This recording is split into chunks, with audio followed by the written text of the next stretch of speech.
Drop off. Camera yata to eh. Ha? Block 11. Pagbalik na lang, okay lang.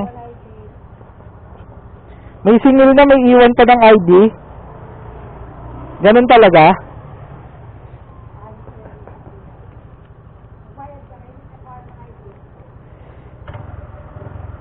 Saan to?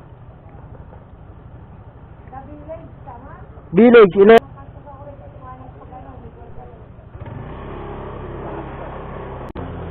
Policy daw, bayad daw, hindi daw mag-iiwan ng ID. Anong kinaiba nun?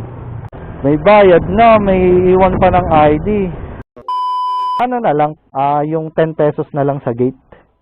Eto. May ID na sila, may singil pa sila sa gate, ano?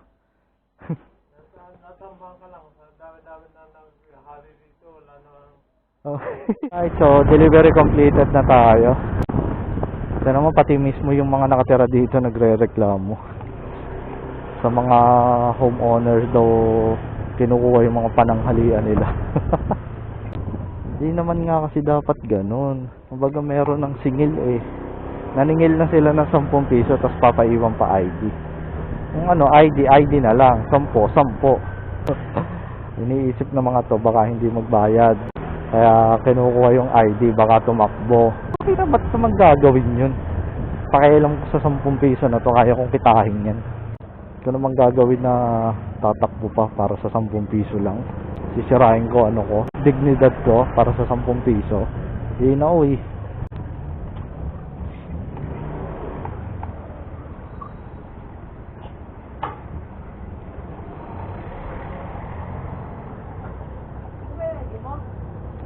Pag-ibig.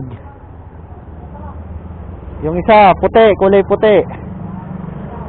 Ayan. So, pa kasi nangkuha ng ID eh. May 10 na, may ID pa eh.